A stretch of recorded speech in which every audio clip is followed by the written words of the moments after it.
امام غزالی رحمت اللہ علیہ نے ایک تذکرہ اور کیا، میاں نصیبہ ہے اگر رونے والی آنکھیں مل جائیں۔ کبھی کبھی میں نے یہ شعر پڑھا ہے، کسی کا اچھا بھی شعر، اچھا سا شعر ہے کہ رونے والی آنکھیں مانگو، رونا سب کا کام نہیں۔ رونے والی آنکھیں مانگو، رونا سب کا کام نہیں۔ ذکر محبت عام ہے لیکن سوز محبت عام نہیں۔ یہ ان کا نصیبہ ہے جنہیں رب تعالیٰ نے نوازا ہے۔ امام غزالی رحمت اللہ علیہ تحریر فرماتے ہیں، بڑا عجیب واقعہ ہے سوچنے کا۔ دیکھو آج ہم دوسروں کا حساب لیتے ہیں، میاں حساب لینے کے بجائے اگر ہم ان کو گناہوں میں مبتلا دیکھیں تو ان کے لیے دعا کریں کہ پروردگارا اس ہمارے مومن بھائی کو گناہوں سے بچنے کی توفیق عطا فرما، اور ہمیں بھی شعور عطا فرما کہ ہم نیکیوں کے راستے پر گامزن رہیں، دوسروں کا حساب لے کر نجات نہ ہوگی۔ امام غزالی رحمت اللہ علیہ فرماتے ہیں کہ غالباً موسیٰ علیہ السلام کا زمانہ تھا، وہ اگلے زمانے میں ایک شخص بڑے گنہگار تھے،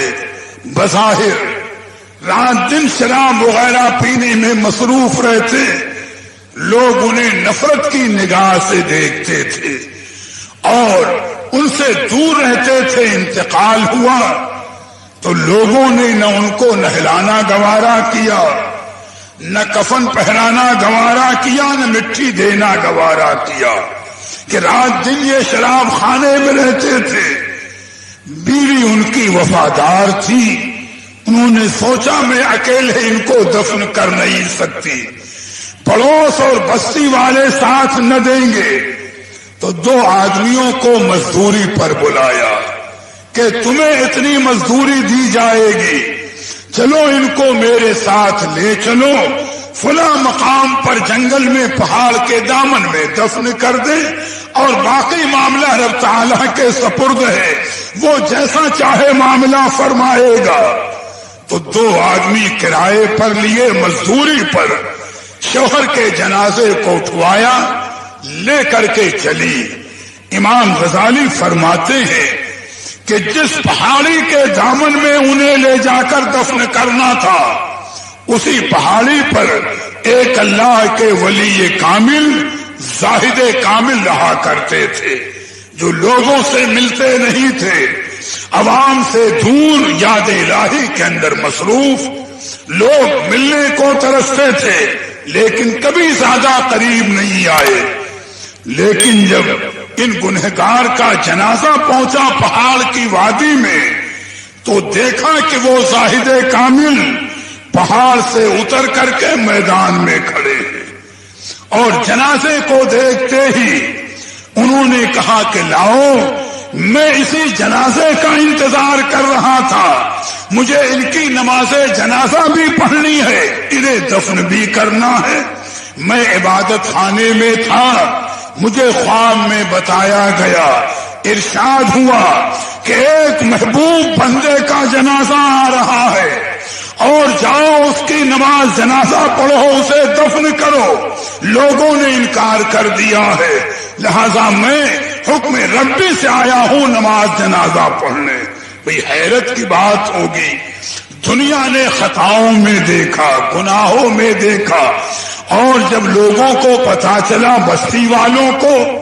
کہ جن عابد کی زیارت کے لیے ہم ترستے ہیں وہ خود دامن میں تشریف لائے ہیں پہاڑ کے، تو بھیا دنیا تو بڑے مطلب کی ہے۔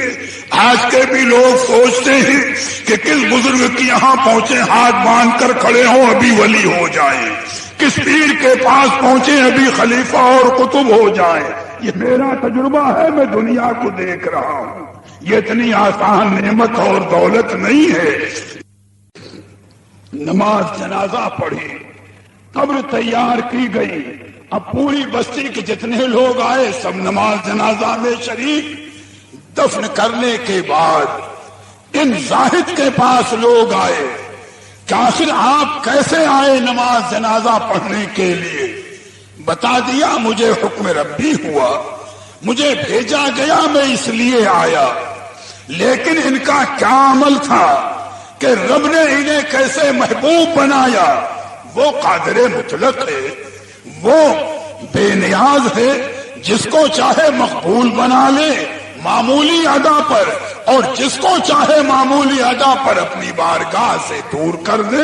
یہ اس کی قدرت ہے۔ تو ان کی بیوی صاحبہ کو بلایا، ان بزرگ نے پوچھا کہ دیکھو تم اپنے شوہر کی کچھ نیکیاں بھی جانتی ہو، کچھ نیکیوں کا تمہیں علم ہے کہ انہوں نے کبھی کچھ نیکیاں بھی کی ہیں؟ تو ان کی بیوی نے کہا کہ میں ان کی صرف 3 نیکیوں کو جانتی ہوں۔ ان کی بیوی نے کہا کہ میں اپنے ان شوہر کی صرف 3 نیکیوں کو جانتی ہوں، ورنہ گناہ تو یہ تھے کہ رات دن شراب خانے میں شراب پینا، بدعمالی کے اندر مبتلا رہنا، لیکن جب رات میں یہ شراب پی کر کے گھر آتے، صبح سے کچھ پہلے بیدار ہوتے تو اٹھ کر اپنے کپڑے پاک کرتے، وضو کرتے، جماعت سے نماز فجر ادا کرتے، اور رات میں جب انہیں کبھی ہوش آتا تو یہ خدا کے خوف سے ایسا تڑپتے تھے اور بلکتے تھے اور یہی کرتے تھے، پروردگارا میں شامت اعمال سے، شراب پینے میں، برائیوں میں مبتلا ہوں، میں نہیں جانتا ہوں کہ جہنم کا کون سا کونا میرے لیے مقرر ہے، تو ارحم الراحمین ہے، کرم فرما، میں روتا بھی ہوں، گڑ گڑاتا بھی ہوں، لیکن اے میرے رب میں پھر شامت اعمال میں مبتلا ہو جاتا ہوں۔ تو ان کی بیوی نے کہا ان کا رونا اور تڑپنا گویا ایسا تھا اس تھوڑی ہی دیر کے لیے جیسے کوئی مچھلی پانی کے باہر تڑپتی ہو، یہ جتنی دیر ہوش میں رہتے خدا کے خوف سے تڑپا کرتے تھے۔ اور تیسرا عمل میں نے ان کا یہ دیکھا ہے، نیکیوں کا تیسری نیکی یہ دیکھی کہ 2 یتیم بچے انہوں نے گھر میں رکھ چھوڑے تھے، یہ ان سے پیار کرتے تھے، ان کی ہر ضرورت کو پوری کرتے تھے، اپنی سگی اولاد سے بڑھ کر کے ان یتیموں کے ساتھ ان کا شفقت کا برتاؤ تھا۔ یہ 3 نیکیاں میں جانتی ہوں۔ تو ان اللہ کے ولی نے کہا کہ بے شک وہی تھوڑی دیر کا ان کا خاص کر تڑپنا اور رونا خدا کے خوف سے، اور پھر یہ ہے کہ بلکنا اور توبہ کرنا، یہی وہ ادا تھی کہ رب نے ان کے گناہ معاف کر کے اور انہیں اپنا محبوب بندہ بنا لیا۔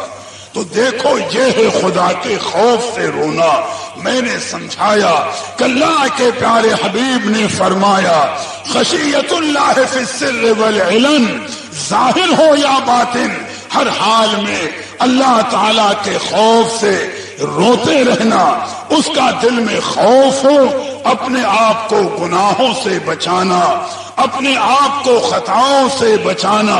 اگر یہ جذبہ نصیب ہو جائے تو انشاءاللہ دنیا میں بھی عافیت ہے، اور اللہ نے چاہا تو قبر سے لے کر حشر تک ہر جگہ نجات اور عافیت کا معاملہ ہے۔